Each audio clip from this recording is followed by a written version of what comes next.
আকাশ যেন থমকে গিয়েছিল সেদিন। নির্জন শুষ্ক মরুভূমির বুকে দাঁড়িয়েছিল একজন মা, বিবি হাজেরা রহমতুল্লাহ আলাইহি। পাশে ছোট্ট শিশু ইসমাইল আলাইহিসসালাম। চারিদিকে কেবল পাথর আর বালু। নেই পানি, নেই ছায়া, নেই কোনো মানব কণ্ঠের সাড়া, শুধু নীরব নিস্তব্ধ মরুভূমি। আল্লাহর হুকুমে হযরত ইব্রাহিম আলাইহিসসালাম স্ত্রী হাজেরা এবং পুত্র ইসমাইলকে রেখে গেলেন বেকা উপত্যকায়, আজকের মক্কা নগরীতে। বিদায়ের সময় হাজেরা রহমতুল্লাহ আলাইহি প্রশ্ন করলেন, আল্লাহ কি আপনাকে এই কাজের নির্দেশ দিয়েছেন? ইব্রাহিম আলাইহিসসালাম মাথা নিচু করে বললেন, হ্যাঁ।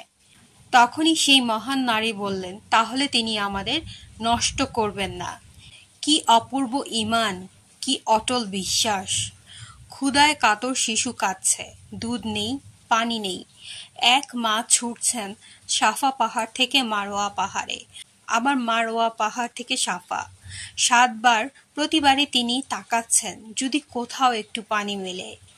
এই ছুটে চলা কেবল মরুভূমিতে নয়, বরং ইতিহাসে, মানবতার অন্তরে, আর জাহান্নামের দরজা থেকে জান্নাতের পথে।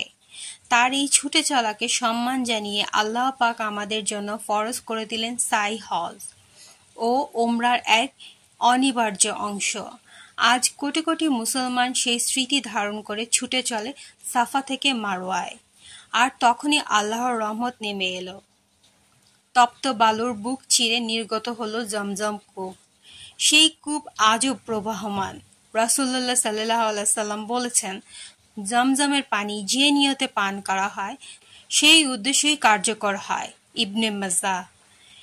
এই পানি শুধু একটি মা ও তার শিশুর জীবনের উৎস হয়ে থাকেনি, বরং সারা বিশ্বের মুসলমানদের জন্য হয়ে উঠেছে বরকতের উৎস, ঈমানের নিদর্শন।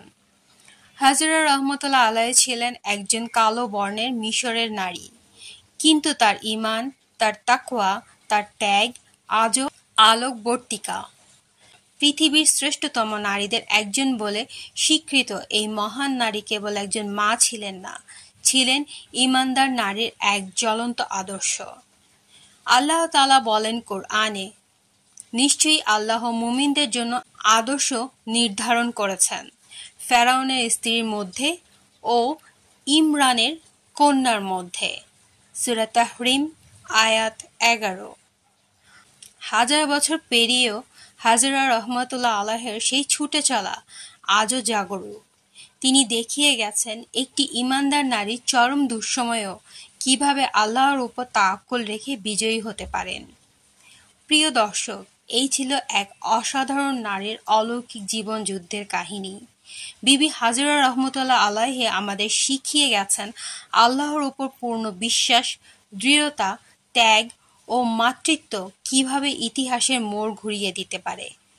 আজকের যুগে যখন মানুষ সামান্য বিপদেই হেরে যায়, তখন হাজেরা রহমতুল্লাহ আলাইহির জীবন আমাদের সাহস যোগায়, মনে করিয়ে দেয় যদি ঈমান থাকে তবে আল্লাহর রহমত কখনোই দূরে নয়। যদি ভিডিওটি আপনাদের হৃদয় ছুঁয়ে যায় তাহলে অবশ্যই শেয়ার করুন, লাইক দিন এবং আমাদের চ্যানেলটি সাবস্ক্রাইব করতে ভুলবেন না। এই চ্যানেলে আপনার প্রিয় ইসলামিক গল্প ও শিক্ষা নিয়মিত পেতে চোখ রাখুন। আসসালামু আলাইকুম ওয়া রাহমাতুল্লাহ।